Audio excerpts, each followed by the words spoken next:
Halo semuanya, hari ini hari Minggu tanggal 4 Agustus 2024 dan ini adalah catatan saya tentang XAU-USD. XAU-USD langsung ke H4. XAU-USD marketnya seperti ini ya, marketnya udah kena target yang ini nih 2476 483 dimana saya mengambil high yang ini. High yang sebelumnya itu saya jadikan target dan sekarang marketnya udah kena itu. Dan kemarin hari Jumat habisnya NFP marketnya naik sedikit tapi turun tajam. Naik sedikit di sini kelihatan nih. Marketnya naik sedikit tapi kemudian turun tajam. Nanti kita bahas. Nah, sekarang bagaimana? Sekarang marketnya tertahan di ini di 2430 100. Jadi level yang ini saya nggak hapus karena ternyata masih bermain di sini. Level yang ini masih menahan penurunan market, penurunan XAU USD.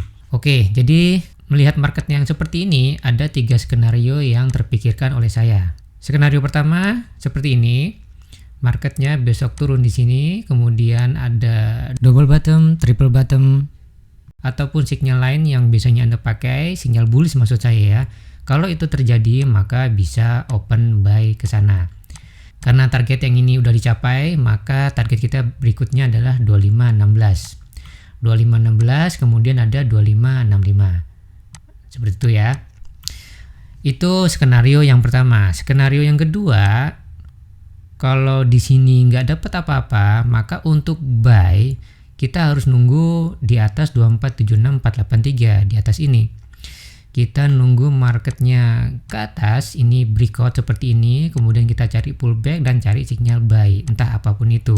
Bisa double bottom, triple bottom, bisa bullish engulfing, bisa juga morningstar.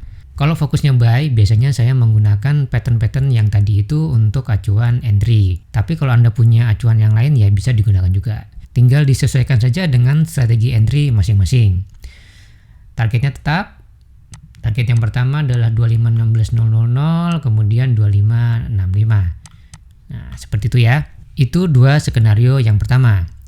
Nah, skenario yang ketiga adalah bearish. Mengapa begitu? Karena sayangnya di sini kita mendapatkan sinyal jual. Ini saya hapus dulu. Nah, sinyal jualnya seperti ini, sob. Ini kalau saya tarik channel seperti ini, oke, seperti ini kelihatan cantik ya. Di sini ada channel, sini kena, kemudian di sini mendorong, di sini juga mendorong, dia pullback, dia mendorong lagi, kemudian ada retest lagi, kemudian di sini dia mendorong marketnya ke bawah, bahkan menembus channel yang ini. Jadi secara teknis kalau acuannya channel ini maka channelnya udah breakout. Dan kita kalau menggunakan rumus channel maka tradingnya seperti ini. Ini ada channel kan, channelnya kemudian breakout, kemudian cari pullback.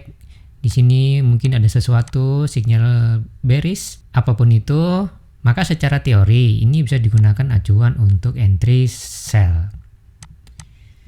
Lah kok kita jadi sell ya? Kan sentimennya adalah positif untuk emas karena dolarnya kan turun nih. Kan bulan depan itu probabilitasnya besar bahwa The Fed akan melakukan pemotongan suku bunga. Nah, kalau kita ngomongin itu benar bahwa bulan depan di bulan September, tepatnya tanggal 18 September 2024, itu ada rapat The Fed lagi. Di sini tertera bahwa ada 78% kemungkinan bahwa ada pemotongan suku bunga sebanyak 25 basis point, yaitu ke 500 dan 525. Dan biasanya Fed Watch Tool ini bisa dijadikan acuan. Cuman ini kan masih bulan depan, masih ada 1 bulan lagi, 1 bulan lebih malah, ini tanggal 18. Kita tanggal 18 aja belum. Masih ada 1 bulan lebih untuk ke sana. Jadi kalau masih ada 1 bulan lebih, maka masih ada ruang untuk turun. Kenapa begitu? Karena pada prinsipnya kalau marketnya itu mau naik, adalah wajar kalau marketnya turun dulu. Kalau marketnya mau naik, itu sebuah kewajaran kalau marketnya turun dulu supaya ada ruang untuk naik. Dan memang para pemain besar, para big player ya, itu nggak mau harga tinggi. Kalau mereka mau beli, mereka pasti maunya harga rendah. Dan kalau mereka mau jual, mereka bikin harganya tinggi dulu. Kalau harganya udah tinggi, nanti mereka masuk dan mereka ikutan jual. Dari apa yang saya pelajari, seperti itu. Jadi kalau marketnya mau naik, biasanya karena mereka punya modal gede ya, dana gede, mereka bisa membuat marketnya sedikit turun supaya harganya lebih rendah. Jadi mereka bisa masuk di harga rendah, katanya begitu. Cuman yang jelas ya saya juga nggak tahu.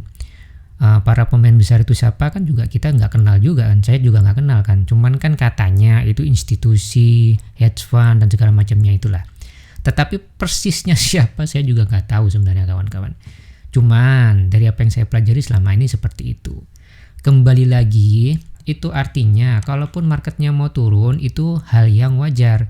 Karena toh pemotongan suku bunganya masih 1 bulan lagi. Walaupun tentu saja ya seperti biasa ya, saya bisa salah total kan. Jadi bisa juga marketnya besok nggak seperti ini, jadi marketnya langsung naik. Nah kalau itu yang terjadi berarti kita pakai skenario yang 2 tadi. Nah seperti ini, kita nunggu marketnya breakout di sini, kemudian kita cari pullback, cari sinyal buy dan entry ke atas. Seperti itu. Cuman di sini sekali lagi saya mengatakan, saya sharing bahwa saya melihat ada struktur bearish. Seperti itu ya. Nah, soal struktur bearish ini mau diambil atau enggak, nah itu kembali kepada keputusan masing-masing. Yang mau ikut silakan, yang nggak mau ikut nggak apa-apa. Jadi silakan dikembalikan kepada analisa masing-masing. Yang jelas, saya ngelihat di sini ada struktur bearish. Nggak cuma ini sebenarnya, ada satu lagi. Ini kalau kita pasang RSI, kita dapat divergent di sini. Seperti ini ya. Ini lower low, yang di sini higher high. Nah, seperti ini. Jadi kita dapat 2 di sini. Dapat 2 indikasi. Yang satu breakout dari channel ada channel naik, kemudian channel naiknya breakout itu satu. Yang kedua kita dapat divergent. Seperti ini. Dan kalau divergent, maka neckline-nya di sini. Di sini neckline-nya.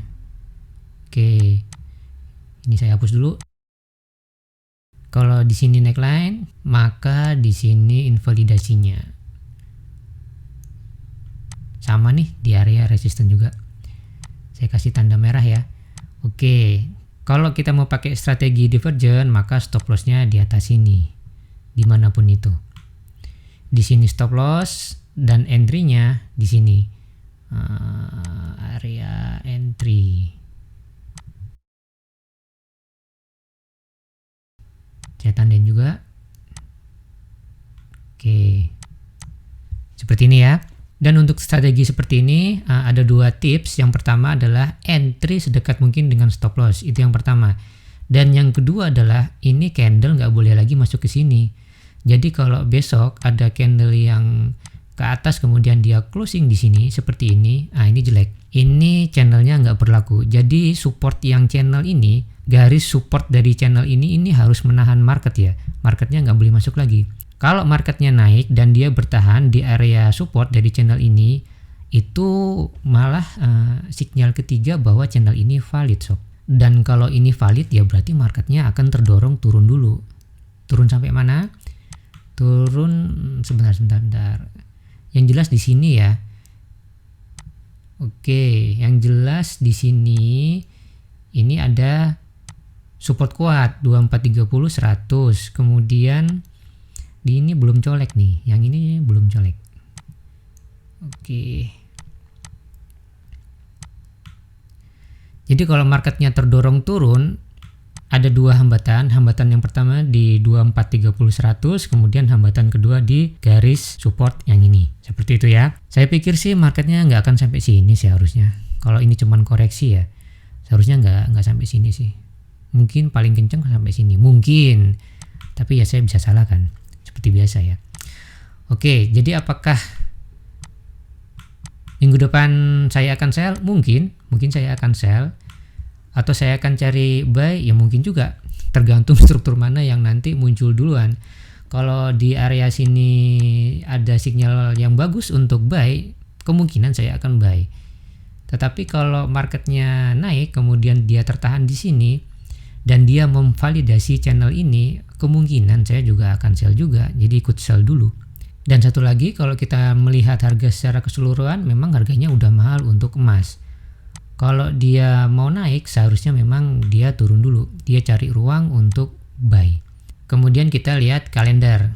Minggu depan hari Senin nggak ada libur. Kemudian ada ISM non manufacturing PMI ini ya. Kemudian hari Selasa ini nggak penting. Hari Rebunya crude oil inventories, kita nggak trading, fokus kita emas. Kemudian hari Kamis 8 Agustus ada initial jobless claim. Mungkin ini yang rame nih. Mungkin marketnya bakal nungguin hari Kamis sih. Kalau udah hari Kamis mungkin baru kita bisa ngelihat arah lebih jelas lagi. Hari Kamis ya. Mungkin. Ya mungkin aja.